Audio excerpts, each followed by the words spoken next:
In this session, we will talk about the importance of nodes and supernodes to every pioneer. Not only is Pi node the cornerstone of the Pi blockchain, but also it contributes to the ecosystem building and economic applications of Pi. For example, in addition to securing the ledger, supernodes can also technically support applications of decentralized finance, which is also known as DeFi. These applications are such as tokenization of real-world assets and tokenization of real estate. But today, we're going to discuss a little bit more on why the node software is important even in non-blockchain sense, and how Pi nodes and blockchain matter to pioneers who neither serve as supernodes nor as nodes. The original vision of the Pi node software was never just limited to operating and supporting the blockchain.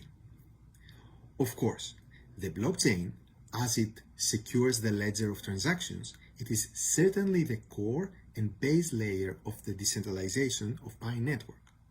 But the benefits of building a user-friendly node software is having extensibility of the functionalities of the node and a large group of people who can contribute to the applications of the node software.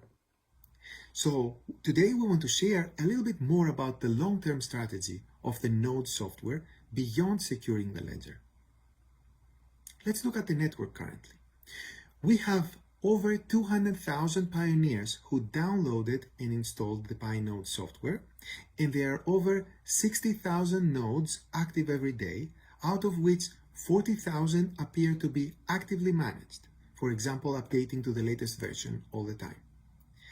A portion of these nodes will become supernodes, depending on the selection process based on the hardware operating systems, network performance, and various metrics we have.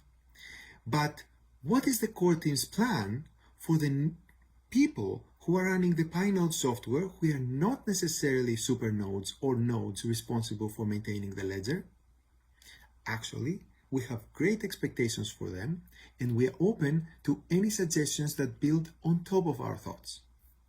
First of all, the desktop Pi application serves as a redundant interface for the mobile application interface. Not only does it provide desktop or laptop accessibility to the mobile application functionalities, for example, the chats, mining status, future uses of Pi applications, but it also serves as one important step to decentralization in regard to the centralized points of mobile apps stores. App stores have been one point of centralization in the Pi network ecosystem all along. Given the controversy about cryptocurrencies, app stores are particularly strict in reviewing applications related to cryptocurrencies. And we experienced their centralized control over the last couple of years while we were developing Pi network. For example, our mobile application had to go through very rigorous review cycles before it gets approved and later on to stay live. And we also saw other legitimate applications sometimes getting completely delisted from app stores for various reasons. We hope this will never happen to Pi, but shall the app stores decide to remove our application from their stores for any reason, the node software will be our backup plan to still maintain the functionalities, the community, and the organization of the network. By having our node software that contains the Pi application component, we de-risk the possibility of any potential failure in centralized app stores. Okay, apart from maintaining and securing the Pi blockchain, nodes can also allow individuals to share computing resources and get compensated for it. Such computing resources include processing power, disk space, and network bandwidth. Note that these are not our immediate plans, but they are all possibilities that will come further down the line. Let's look at these use cases one at a time. Disk space. Think of it as a decentralized encrypted Dropbox that allows people to get compensated for securely storing files. Its implementation can be similar to BitTorrent in the notion that files will be stored in a decentralized network of nodes, while at the same time, Pi can have staking mechanisms that can make sure that all files stored on the Pi network are fully licensed. For example, if a file is found to be infringing someone's rights, the file's uploader could lose their stake. To put this in perspective, as a use case, the core team pays thousands of dollars every month to Amazon AWS for storing the Pi node software files so that pioneers can download them and install the Pi node. In the same manner, other websites and applications do the same. So instead of these websites paying Amazon, they could be paying that cost to pioneers, using Pi of course, thus creating a passive income opportunity to Pi node operators. Let's look at network bandwidth. This use case is also known as content delivery networks, CDNs, and it is how the internet is able to scale today. For example, the Pi application, like any other app or website on the internet, contains both graphics, images, videos, and media, and it needs to ask the server individualized questions. For example, what is my Pi balance right now? So while the individualized questions must reach a Pi database to be answered, the vast majority of the graphics and media are the same for all members and can be actually answered by a decentralized server near that person.